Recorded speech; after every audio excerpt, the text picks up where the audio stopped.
आज सगळ्यांच्या माध्यमातून त्या ठिकाणी मी निर्णय घेतलाय की शिवसेना पक्षात त्या ठिकाणी आम्ही जाणार आहेत।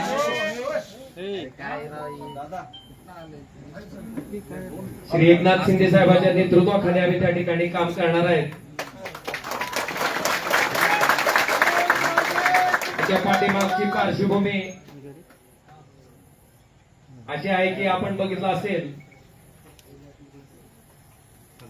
ज्या कारणामुळे त्या ठिकाणी मी माझं सार्वजनिक जीवन सुरू केलं की या वाईट वृत्तीची लोक कुठल्याही परिस्थितीत त्या ठिकाणी राजकारणाच्या पटलावर राहिले नाही पाहिजे। ही भूमिका आजपर्यंत मी त्या ठिकाणी चोखपणे निभावत आलो। कायदेशीर बाबीवर सुद्धा आम्ही त्याच पद्धतीनं पूर्ण आमच्या कुटुंबानं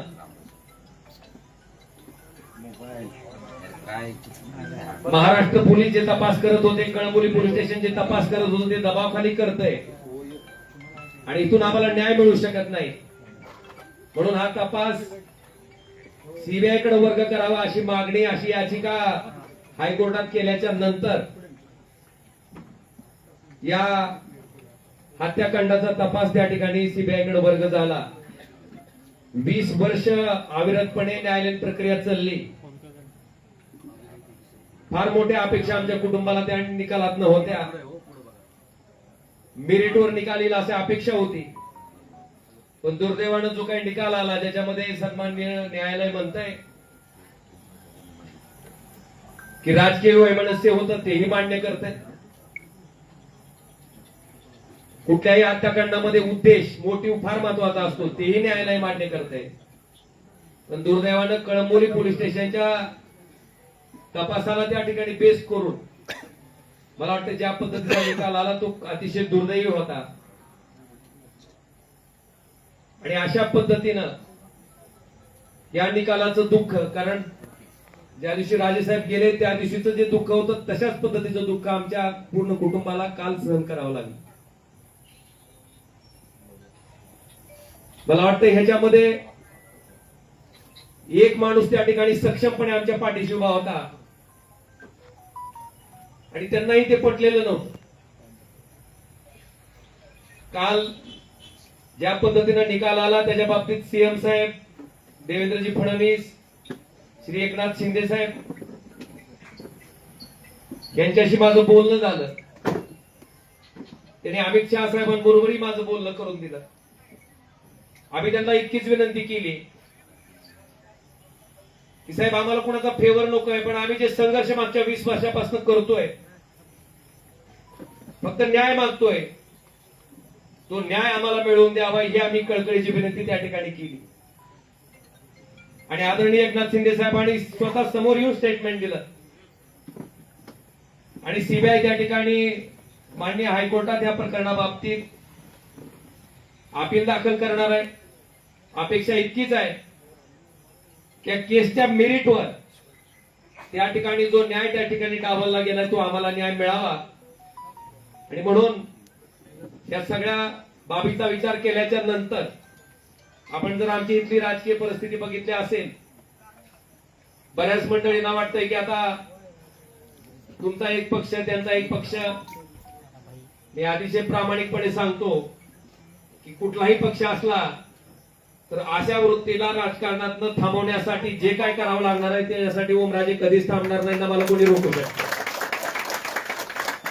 आज ज्या सत्तेची ताकद घेऊन त्या ठिकाणी आमच्यासारख्या सर्वसामान्य कार्यकर्त्यावर जो अन्याय होतोय, आज गावागावातल्या माणसाला त्या ठिकाणी थांबवलं जात आहे। अनेक लोकोपयोगी कामं आहेत, खासदार म्हणून त्या माणसाला वाटतंय की बाबा खासदारांना आमचा ट्रान्सफॉर्मर द्यावा, खासदारांना आमच्यातलं अमुक काम करावं। आज 7 वर्ष होत आले, त्या माणसाच्या अपेक्षा फार मोठ्या आहेत। मला वाटतंय निश्चितपणे या सगळ्या अपेक्षांना न्याय द्यायचं काम मी निश्चितपणे प्रामाणिकपणे इथून पुढच्या कालखंडामध्ये करत राहीन। आणि आपल्या सगळ्याच्या माहितीसाठी सामान्य माणूस ओमराजेला ओळखते। 2009 पासून ते आजपर्यंत, 2006 पासून ते आजपर्यंत या सामान्य माणसासाठी मी काय काम करतो हे सामान्य माणसानं बघितलंय। आणि म्हणून कुठल्या पैशाच्या हव्यासापोटी, कुठल्या पदाच्या हव्यासापोटी जाणारा ओमराजे नाही. जी काय सत्ता घ्यायची आहे किंवा जी काय सत्तेचा वापर करायचा आहे, कारण आपण जर माझ्याकडची फळी बघितली तर माझ्याकडे मोठे प्रस्थापित माणसं कोणीच नाही. माझ्याकडे सामान्य माणसं, समाजातले शेवटच्या घटकातली माणसं त्या ठिकाणी आज माझ्याकडे आशा लावून बघतायत. आणि मी आपल्याला शब्द देतो की या सत्तेचा वापर हा त्या सर्वसामान्य माणसाच्या जीवनात आनंद देण्यासाठी मी प्रामाणिकपणे करत राहीन आणि ती ताकदीनं करत राहीन. हे वचन मी आपल्या सगळ्याच्या साक्षीनं आज या ठिकाणी देतो.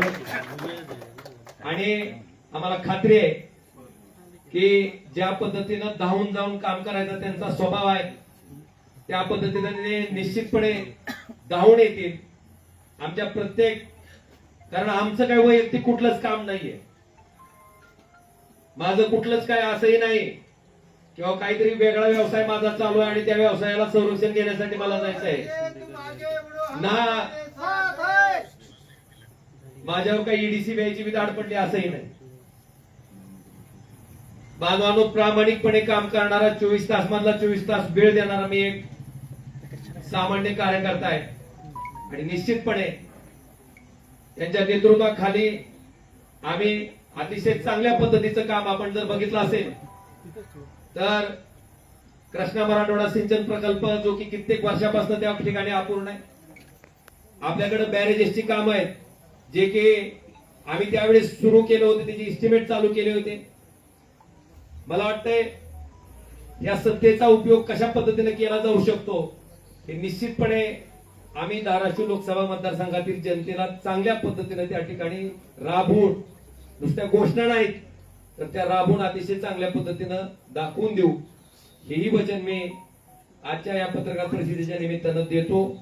आणि निश्चितपणे आदरणीय उद्धवजी, आदरणीय आदित्यजी, बाळासाहेब यांचा सगळ्यांचा मला प्रचंड स्नेह लाभला, त्यांचे आशीर्वाद लाभले, त्यांचं प्रेम लाभलेलं आहे. मला वाटतंय माझ्या मनात, माझ्या तोंडात कधीही कुणाबद्दलही वाईट शब्द कधी आलेला नाही, येणारही नाही. आणि मी मगाशी आमच्या सगळ्या सैनिकांना सगळ्यांना सांगितलं की एकही शब्द भले कुठल्याही प्रकारची, कशाही प्रकारची कमेंट पुढे न आली तर मला वाटतंय मातोश्री बद्दल आपल्याकडनं एकही शब्द जायला नको, ही मी विनंती सगळ्या आमच्या कार्यकर्त्यांना केलेली आहे. मी त्यांचंही मनापासून आभार व्यक्त करतो. आणि निश्चितपणे माझा पुढचा जो राजकीय प्रवास आहे, हा राजकीय प्रवास सर्वसामान्य माणसाच्या जीवनात आनंदाचे क्षण आणण्यासाठी, त्याला सुखाचे क्षण देण्यासाठी मी कायमस्वरूपी अविरतपणे जसं आधी काम करत आलोय त्याच पद्धतीने अविरतपणे त्यांच्यासाठी काम करत राहीन, हेही वचन देतो. एकनाथ शिंदे साहेबांनी बोलणं करून दिलं. उद्धव ठाकरेंशी आपली काही चर्चा झाली का, त्यांच्याशी काय बोललात का, किंवा आपण भविष्यात त्यांच्या अमित भाई शहांशी आपण चर्चा केली फोनवरून, एकनाथ शिंदे साहेबांनी आपल्याला फोनवरून चर्चा करून दिली असं बोलला. उद्धव ठाकरेंची काही चर्चा आपली झाली का या संदर्भात, त्या सगळ्या निर्णयाच्या भविष्यात काही होईल का? कुठल्या कशाबद्दल तुमच्या शिंदे निर्णयाबाबत का जातो हे उद्धव ठाकरेंना आपण मला वाटतंय आता एक लक्षात घ्या, माझी जी काही भूमिका होती, मी ज्या पद्धतीने ठरवलं होतं, ज्या पद्धतीने सांगितलं होतं त्या पद्धतीने मी आपल्या सगळ्यांच्या समक्ष मांडलेले. आणि माझी आपल्याला इतकीच विनंती आहे की आम्ही काय बोललेलो असेल तर निश्चितपणे तुम्ही त्याची बातमी करा, त्याच्याबद्दल काही दुमत नाही. पण न बोललेल्याही बातम्या त्या ठिकाणी चालवल्या जातात आणि विनाकारण कुणाबद्दलही गैरसमज त्या ठिकाणी निर्माण केले जातात. तर फक्त तेवढ्या गोष्टी घडून येत. आज मला जे काय बोलायचे मी बोललोय. आणि मला एवढं सांगायचं, मी बोलण्यापेक्षा मी जो हा निर्णय घेतलाय, ह्या निर्णयाचं समर्थन माझ्या कामातनं, माझ्या कष्टातनं त्या ठिकाणी लोकांना दाखवून देईन, एवढं मात्र मी तुम्हाला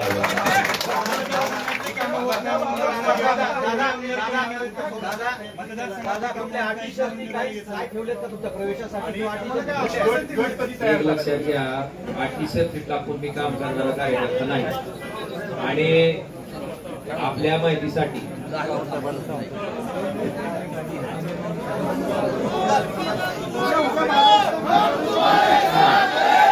खाली बस, बस खाली, खाली बस, खाली बस.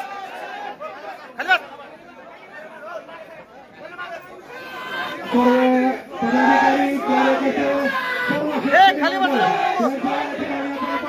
त्याबद्दल सर्वांचे या ठिकाणी आभार. या ठिकाणी महाराष्ट्र राज्याचे माजी आरोग्य मंत्री तथा पालकमंत्री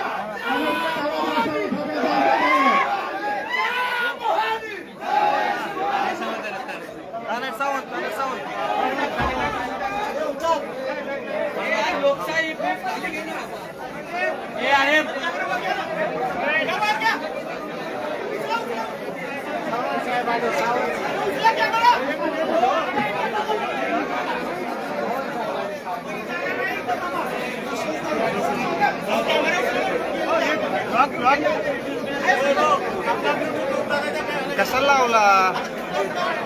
गरज नव्हती लावायची.